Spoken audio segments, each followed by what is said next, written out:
many of the best-paying jobs in the United States and other countries. But earning a degree can also be one of the most difficult things you will ever attempt.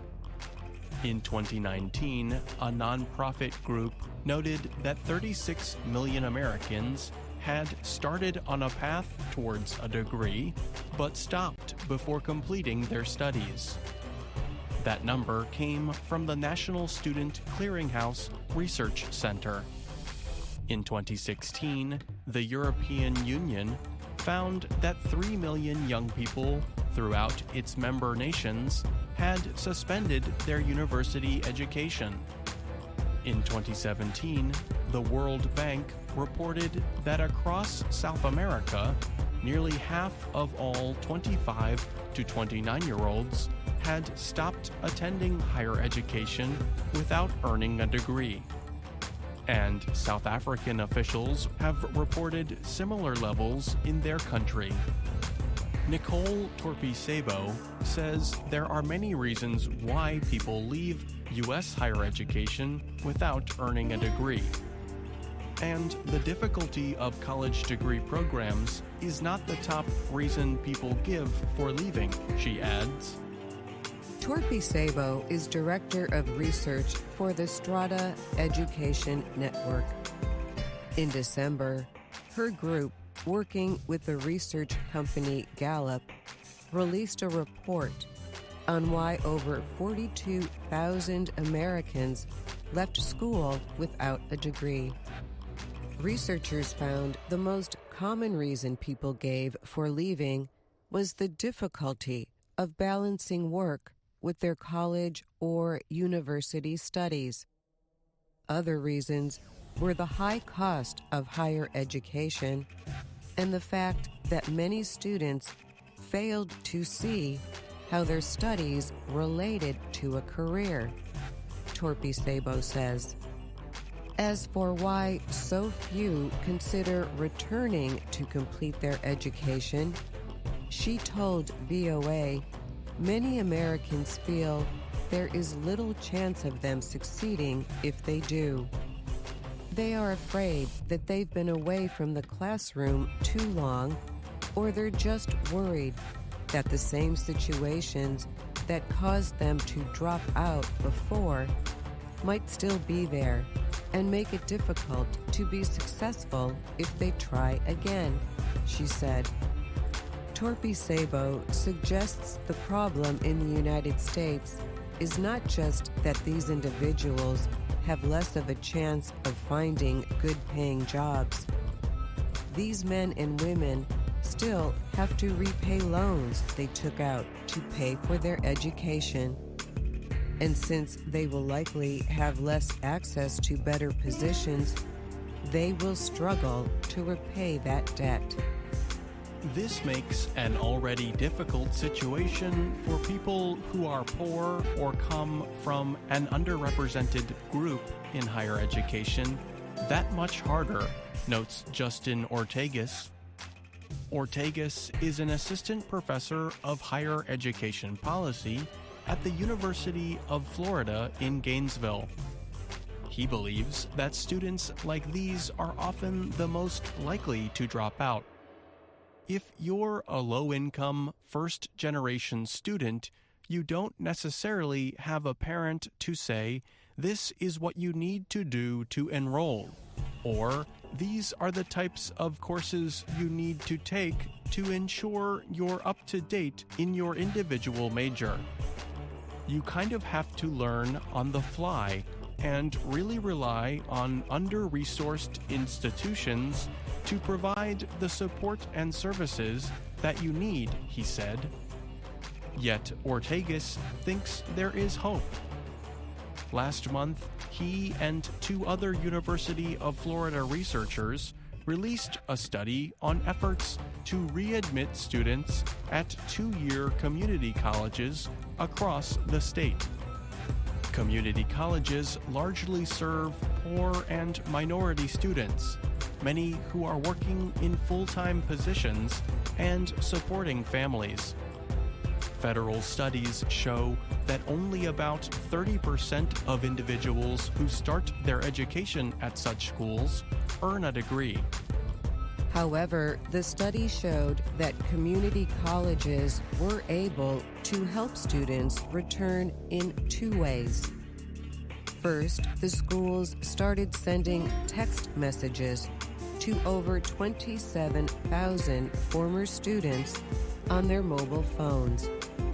The messages provided links so they could immediately enroll in classes or get advice about the next best steps in their education.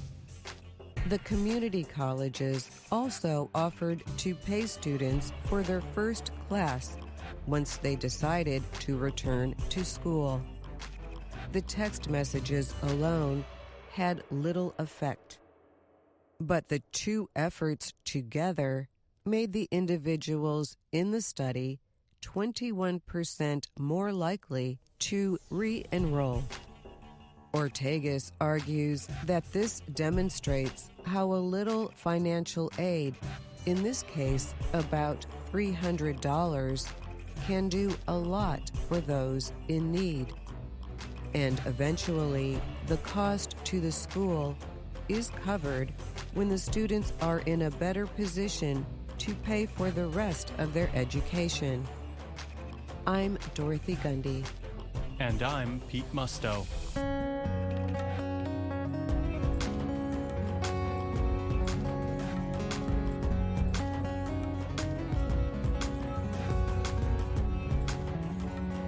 Now it's time for Words and Their Stories, our weekly program about common, everyday expressions in American English.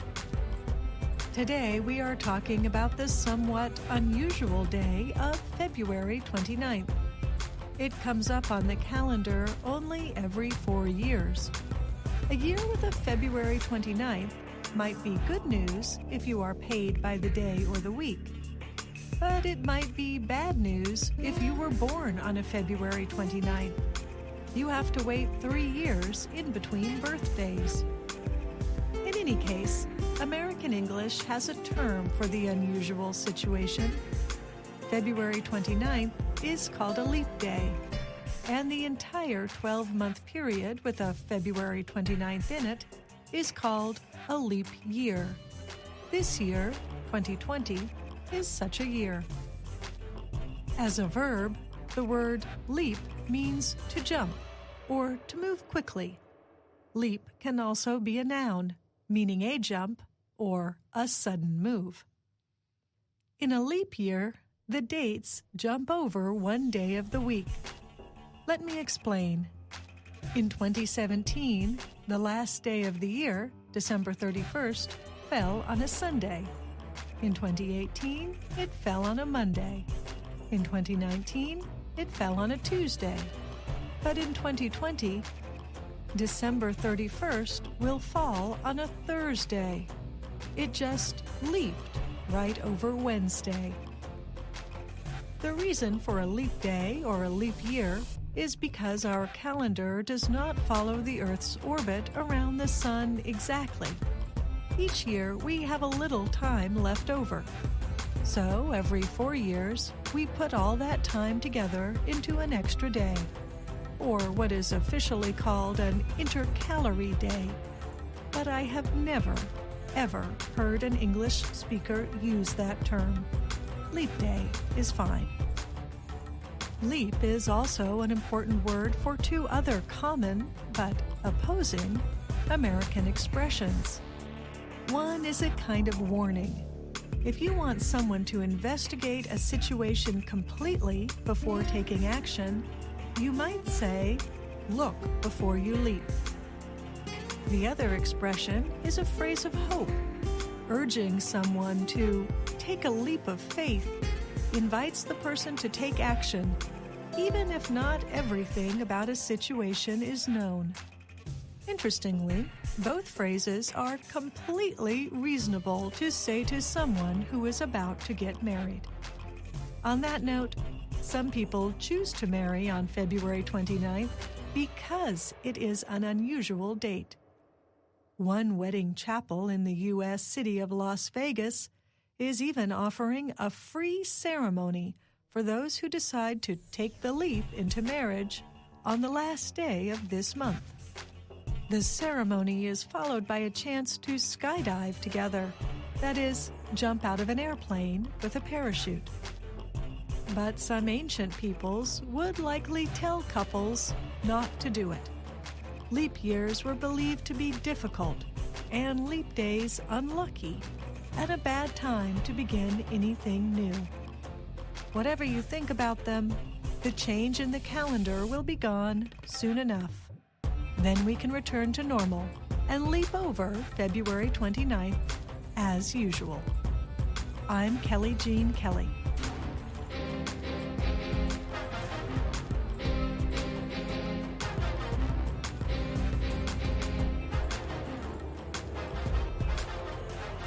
American technology company SpaceX says it plans to launch as many as 4 private citizens into a higher orbit than ever before. SpaceX is working with U.S.-based Space Adventures, Inc.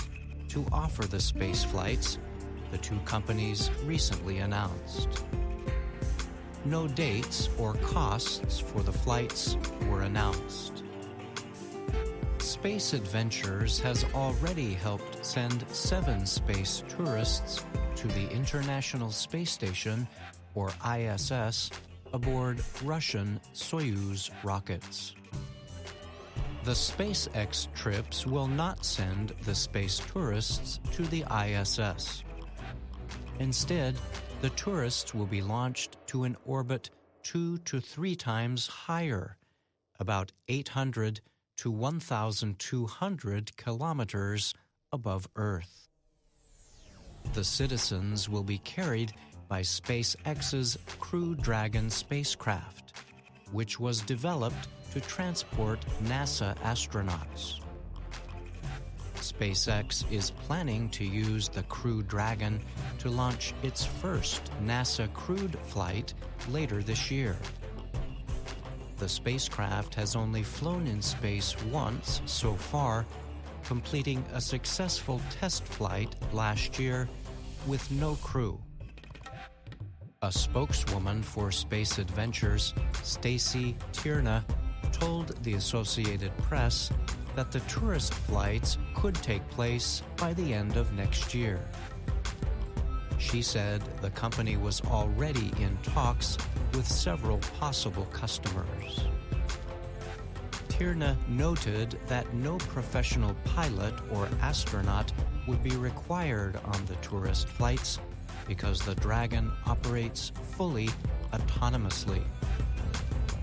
Passengers will, however, be able to control the spacecraft if required, she added. The cost will be similar to earlier tourist flights, Tierna said. Canadian billionaire Guy Laliberté, founder of Cirque du Soleil, paid $35 million for a 10-day space station flight in 2009. He said from orbit that the flight was worth every penny and more. The first private citizen to fly in space was Dennis Tito, a California businessman. He paid $20 million for an 8-hour stay on the ISS in 2001. This historic mission will forge a path to making spaceflight possible for all people who dream of it, said Gwen Shotwell, President and Chief Operating Officer of SpaceX. The president of Space Adventures, Eric Anderson, said the tourist flights would be able to reach at least twice the orbit of any past citizen astronaut mission or space station visitor. That orbit would also place the tourist flights well beyond the levels of other companies that currently offer space tourism flights. Richard Branson's Virgin Galactic and Jeff Bezos's Blue Origin are both developing spacecraft to send private citizens to just beyond the border of space, about 80 kilometers above Earth. The price for Virgin Galactic flights started at $250,000 when they first went on sale in 2004. I'm Brian Lynn.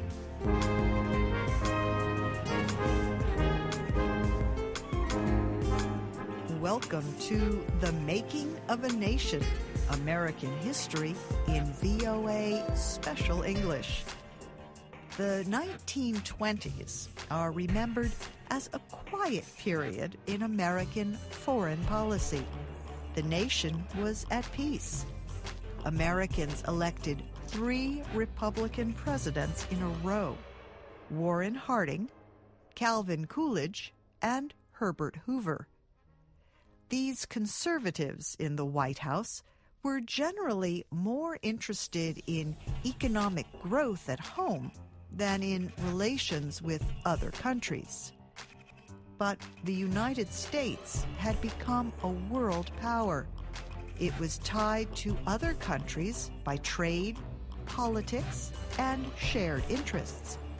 And America had gained new economic strength. Bob Doty and Shirley Griffith discuss American foreign policy during the 1920s.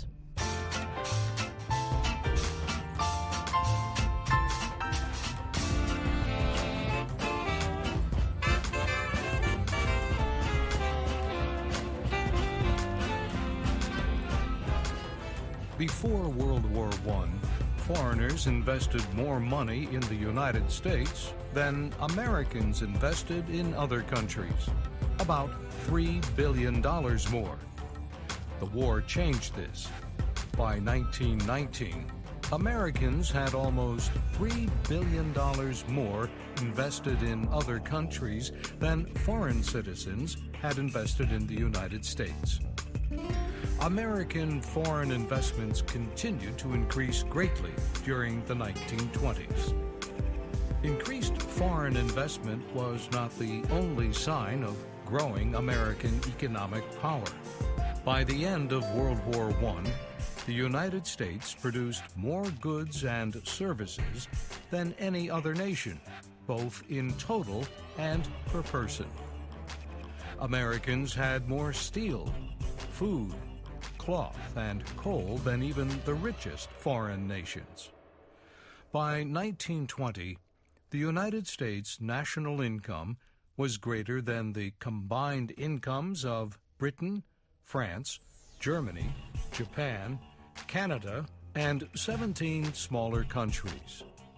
Quite simply, the United States had become the world's greatest economic power. America's economic strength influenced its policies toward Europe during the 1920s. In fact, one of the most important issues of this period was the economic aid the United States had provided European nations during World War I.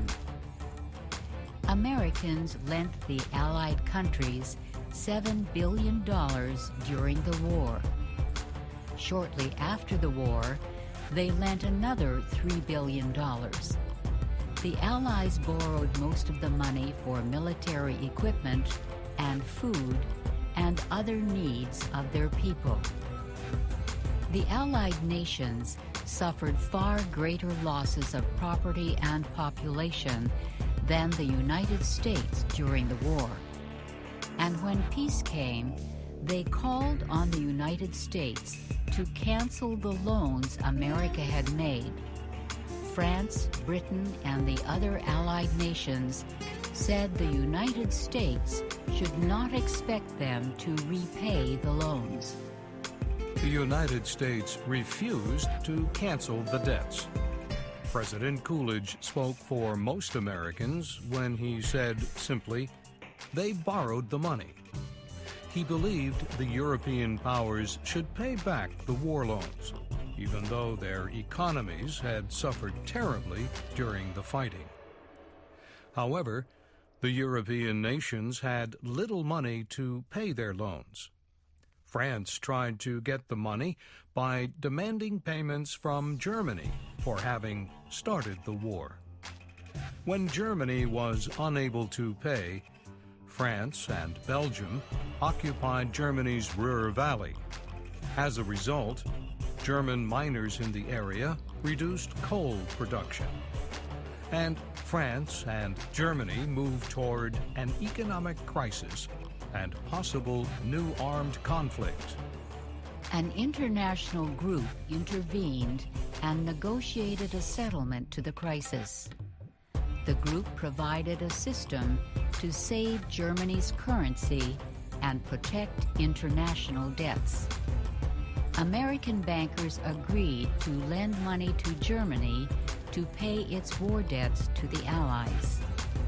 And the Allies used the money to pay their debts to the United States. Some Americans with international interests criticized President Coolidge and other conservative leaders for not reducing or canceling Europe's debts.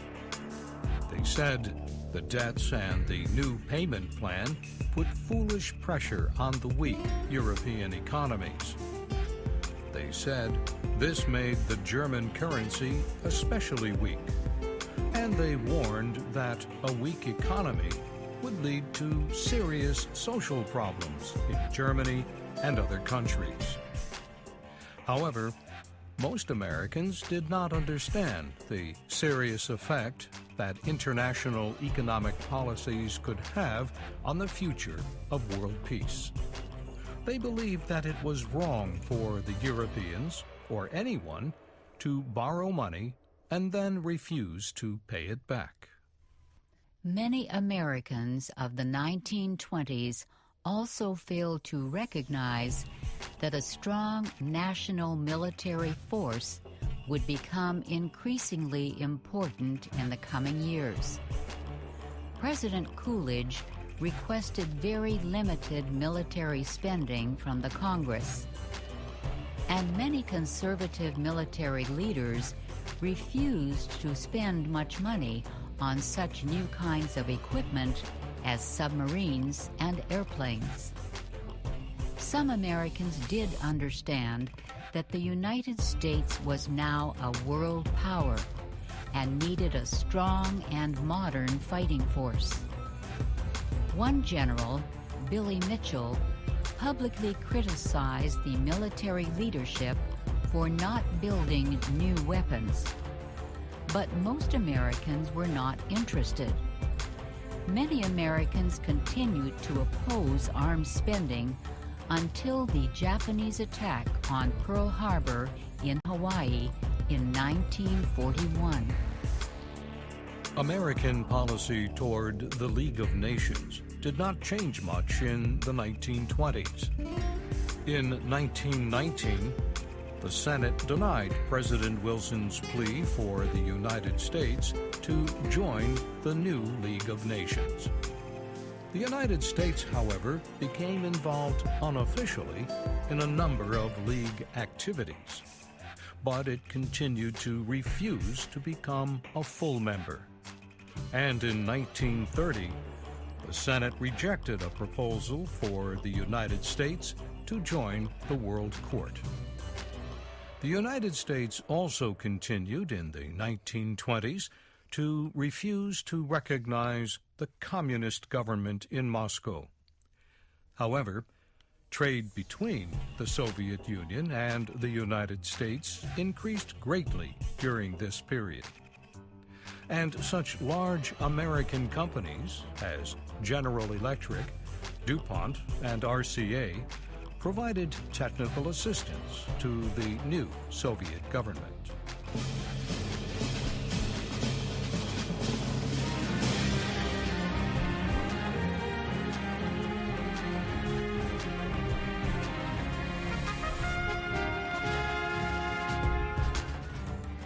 The Coolidge administration was involved actively in events in Latin America. Secretary of State Charles Evans Hughes helped several Latin American countries to settle border disputes peacefully. In Central America, President Coolidge ordered American Marines into Nicaragua when President Adolfo Diaz faced a revolt from opposition groups. The United States gave its support to more conservative groups in Nicaragua, and it helped arrange a national election in 1928. American troops stayed in Nicaragua until 1933. However, American troops withdrew from the Dominican Republic during this period, and Secretary of State Hughes worked to give new life to the Pan-American Union. Relations with Mexico became worse during the 1920s. In 1925, Mexican President Plutarco Elias Calles called for laws to give Mexico more control over its minerals and natural wealth. American oil companies resisted the proposed changes.